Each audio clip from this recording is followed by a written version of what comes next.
Hi, so I'm back. This slide deck, we're talking about the design of the Jiffy rule engine. We've talked before about why we want to use rules, what we can use them for, constraint validation, derivations, UI state, any sort of thing that we want to have a reactive response to a change in a fact base. So this will go over the design concepts in the engine. This is not a super technical presentation. I'm not showing you code. I'm just discussing the philosophy of how the rule engine works, how it's staged, and why that was done that way. So the first thing I want to do is a brief overview of the and review, if you know it already, of the Jiffy terms and what all these different moving pieces are. Jiffy itself is a hopefully small, I like to keep it small, JavaScript library called the JavaScript Fact Engine. This consists of a core library which deals with just storing data, defining data, and then a number of pieces that build on top of it. A core piece in there, or a core class, is the model space. This represents a set of models that you're currently acting on. You can have multiple model spaces live in a web page at one time. In fact, we'll see that as we look at some other pieces. So these can be loaded globally at the beginning. They can be loaded dynamically based on pieces that are created on the fly in the page. The fact base is obviously a name that's derived from a database. This is where you store your facts. The instances here are typed by a model space. So when you create a fact base, you actually put a model space in as the primary input to the fact base constructor. Your edit context manages transacted changes to a fact base. Now, a fact base can be edited at any time. There's no blocking that. However, if you want most of the really nice features you get in Jiffy, undo redo stacks, save services, rule engine, any of these nice pieces, we need to have some context, some wrapper around the edits. So the edit context manages changes to a fact base in a very controlled form. The primary internal data structure, which is also exposed externally for an edit context, is a state change. So a state change object has a before state and an after state. The before is deleted, the after is added. If you swap those, you now have added, deleted, and added instead of added and deleted. In fact, the redo instead of an undo simply switches the direction that it uses. So you have a before state and after state. You know which items are created, which links are created, which properties are created, which properties are changed, etc. This is all wrapped up into one state change object. This is used for undo redo stacks. It's used for change tracking to save changes. It's an input to any of the bound UI pieces. So when you see Angular UI binding, it's based on a state change and analysis of that state change object. It's also the fundamental concept used within rules that lets us stage rules, run multiple rules, run incremental rules, and keep track of what we're doing. So state change is absolutely fundamental. The state change is also, a serialized form, is also the input to the write engine when you write it to the database. So the back end is actually designed to read a state change, not to read a fact base or a part of a fact base. It reads and applies a state change to the database. So a model is not defined by the core. That's not part of the library. That's defined by you plugging into the system. So each model is a group of related types, related relationships. Models can have dependencies. So normally you'll have a core model, something that's actually saved to the database. On top of that, you may have an error state, which you don't want to save to the database. So that's considered a separate model that depends on the first one. And then a rule is a reactive function that responds to transacted changes in the system. So you have a change in the system, the rule responds, creates another change, which can then feed into another rule, etc. So those are the basic terms that we're dealing with. So what is a rule in this context? A rule is just a piece of code that you want to run. It responds to a change. It runs at the end of a transaction. So the end of a transaction is the user comes in and makes their normal user gesture. They move a shape on a diagram. They create an object. Any gesture will correspond to a user change. Also things like a global load of a model, this sort of action. Anything that has an external force that creates a change in the fact base. So with the rule, if you put that inside a transaction, which with the edit context object, there's an executor method where it turns it into a transacted item. You now can run responses to that, right? So you run your normal code, then you start into the rule engine. The rule engine, one rule is a function. That rule will make a change to the system. That is now a new change, which is used in several ways. One, it's applied to later rules, so that becomes part of the input to a later rule. And two, it becomes part of the main change to the system, right? So you have a full change, everything that's changed since the start of the transaction, and then you have these little pieces, which is, well, we made this incremental change, that's now a new change that gets passed on to someone else. You'll also see on the rule that you have the previous changes, so it keeps track of everything that's been told to you on a previous invocation of the same function. So state changes are all over the place in the rule engine. Little pieces of state changes, combined state changes, merge state changes, etc. So part of the system, obviously, you're not going to write the entire system in one big function, right? So you have to organize these responses. A rule is a response to a change within some sort of structure, right? The natural context for a Jiffy organization is actually the model. Models have dependency states between them, are guaranteed to be non-cyclic. So you actually have a reasonable order that you start at the least dependent model, and then the things that depend on it run, etc. And you can attach your rules to a specific model. Now, the model defining the rule can attach to other models. It's not restricted in that way, but it gives you a natural ordering of when to run rules. So what is a frame? I've got this term frame on the screen here. A frame is, I want a bunch of rules to run together, and not only importantly that they run together, but they run before something else, right? Because we want to have that complete. So a rule frame is just an ordered list of rules.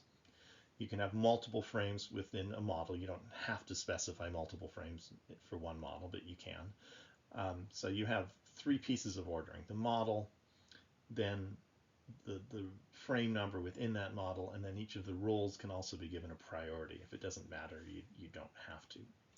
So the point of this is I keep running changes on a frame until that frame produces no additional changes, right?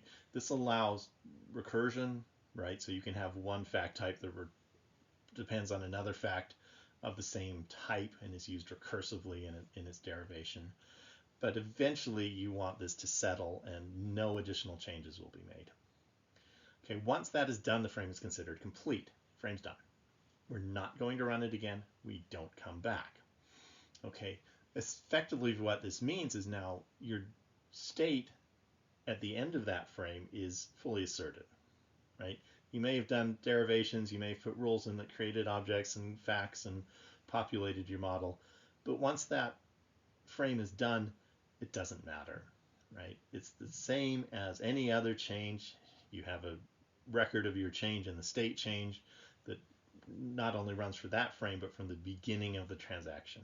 It's treated the same as any other fact. So your derived state in one frame becomes the asserted state in a later frame. And this is important as we go on. So what does a rule actually look like? At the lowest level, and you don't really encounter this level all that often because we'll have abstractions on top of what's an actual rule. You have this object, which is the Jiffy edit context that's running. Of course, from the edit context, you can get to the fact base. From the fact base, you can get to the model space. You have all the information about your system available from this pointer. New changes are the changes that have not been given to this rule function before.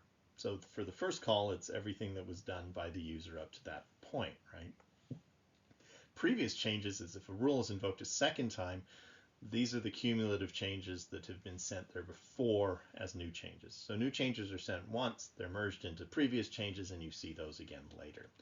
This is not used very often, really previous changes, but it can tell you things, for example, of was this object or fact added during the transaction, or was it added? Did it exist beforehand, right? And to do that, you can look back at previous changes. But most of your action and interactions are with the new changes, because those are the things that you're immediately and directly responsible for responding to. So what do? You look at the change, and then you make another change. That becomes an incremental change, which is added to the global set, and will actually come back to you eventually as the previous changes. So we keep this running list of all changes, and then we keep the incremental changes that also happen at different stages within the rule engine. So clearly the state change object is your central object that's used to manage the rules. So how are rules put together? I mean, a complex system, you're going to have a lot of rules, and you have to be able to manage those, know what the dependencies are. These are grouped by model first. Models are heavily dependent on each other, but acyclic, right? There's no cycles between model dependencies. So that gives us a baseline that we can say, well, when we run rules, we want the least dependent models to have a chance first to make changes to their model, and then you can move on to other models. The frame lets you run multiple frames within one model. Don't set it if you don't need to. And then priority is within a frame. So if you care about the order that the individual rules run within a frame, you can set the priority for that one rule. So rule frames, I said this before, but keep running until there are no new changes. So generally, if you make a change with the rule, you'll get called back one more time. It says, do you care about the change that you made, and do you want to apply new changes in response to that? If you don't create any changes, nothing happens. We never cycle back on a frame, and everything here is transacted. I haven't really emphasized that before, but this is fully transacted. If something goes wrong, if you throw an exception, the entire system rolls back to its original state. The fact base is restored to where it was at the beginning of the transaction. Of course, in other transacted systems, this is a major advantage as well, right? You want to be able to do a whole bunch of stuff, and then if anything fails along the path, you go back to where you were. So it's important to know what a rule does and what it's not meant to do, and what the rule engine is not meant to do. So specifically, the rule is not a logic engine. It does not know what it's doing. It just has a list of rules, functions that it calls with a set of changes, and it records incremental changes and forwards them on to the additional rules. When the rule frame produces no more changes, it moves on to the next frame. That's it. So the priorities, the frame priorities, which frames you actually want to recurse, which ones you don't want to recurse, all of this needs to be established before the rule engine runs, right? So the goal here is not to have an OR model passed into a running JFE system to figure out what it's doing, right? The OR model analysis needs to happen before any of that comes into play. So just to be very clear, right? This is basically a partnership between an engine that determines which rules need to be run, and then the runtime engine that runs those rules. So when you're running rules, you really don't want to look at the native rule API, which is a state change comes in and says, here are your changes, and then you have previous changes, and you have the context, and you trigger all this stuff, right? You don't want to do that. It's far from impossible, but it's very tedious. Instead, the rules have a companion object called a rule manager, which is a declarative structure that implements a rule frame. So how the rule manager is done will be covered on another slide. So the rule engine itself, you could probably cause an infinite recursion if you really wanted to. It would be pretty tricky to do. You have to really work on it. That's not really hard in a rule manager, right? Because you have declarative stuff, and if you get your ordering wrong or your frames and priorities wrong, it can keep going. So infinite recursion in this case means I have a matching tuple and evaluator on the stack. So for a rule manager, the evaluator is a function within the rule. There are multiple evaluators within one rule frame that takes a tuple, so one or more objects in the correct, in the same order, and does something with them. So that doing something may be, hey, I'm asking for a derivation of something else, which then builds up on the stack, right? So infinite recursion for us doesn't mean it has to go infinite.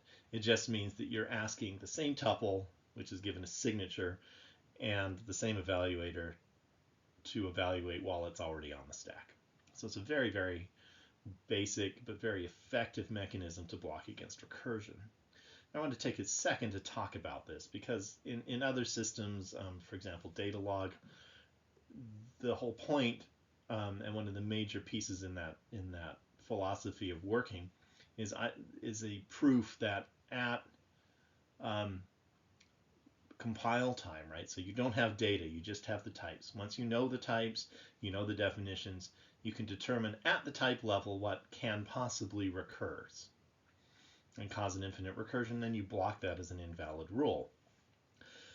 This is very, very restrictive in practice because something that may block at the type level, or may be possible to block at the type level, is actually highly unlikely to block at the instance level. The type level just means, hey, there's a possibility this might recur. So because there's a possibility, I'm going to block it for everybody.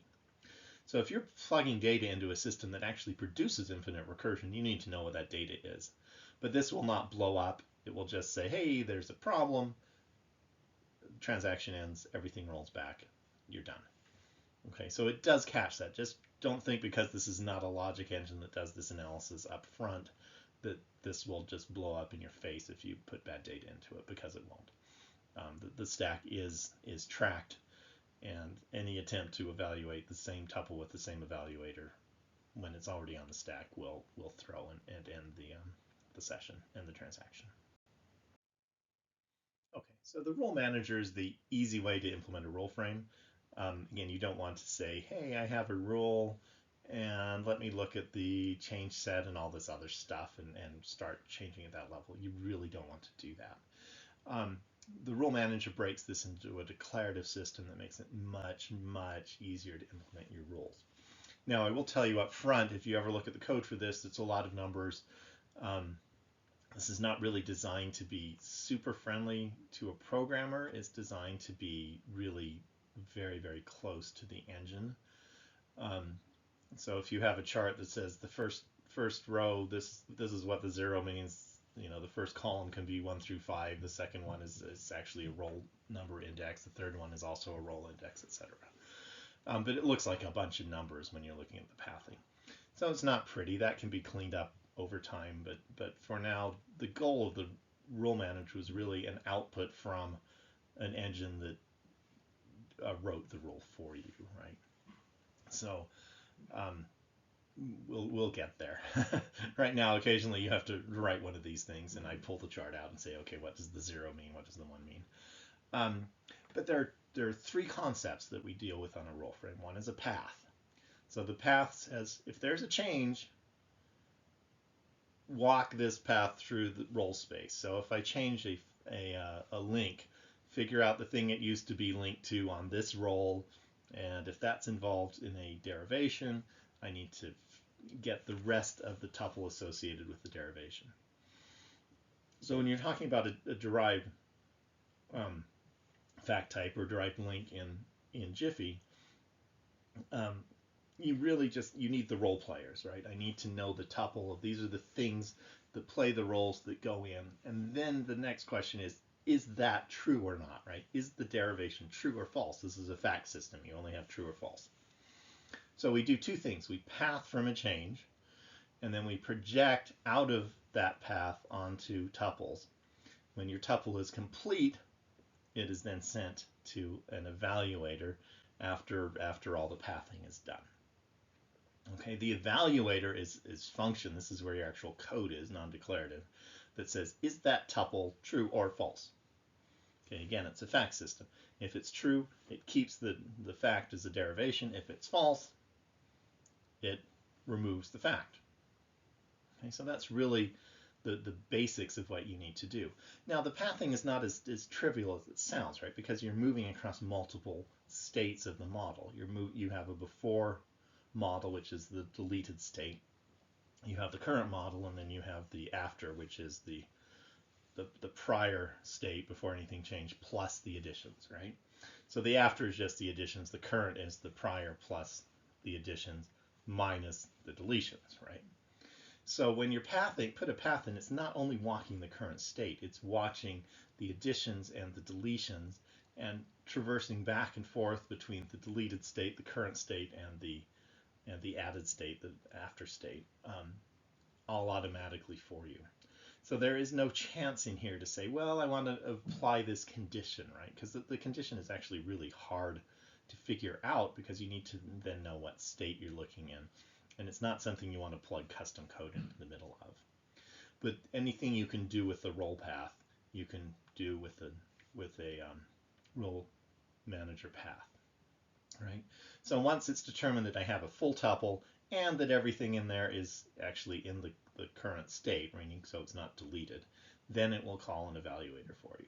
So all of this is happening in the background to determine what's going on. Of course, JFE is similar to ORM in that we don't do partial facts, right? So if something is deleted from the fact, if one of the role players is gone, the entire fact is automatically gone from the fact base. So there's no point in evaluating a partial fact, right? So you only get complete tuples and then decide if that's valid or not. So if you have a link declared, essentially the evaluator just, if it calls yes on a callback before it's done, then it's good. The fact base says, okay, if I didn't have this fact before, create it. If I did have it, leave it there. If you don't get a yes by the end of the function, then it removes it. So this works for declared links and fact types. Links are basically fact types in ORM. It does not work for customs, right? So a custom tuple, you can say at any point, well, essentially I'm creating an anonymous fact type. I'm giving it a name just within the role manager, so within the role frame. I'm going to call it this. Here's its role name. Here's its role type, and you can plug anything you want to.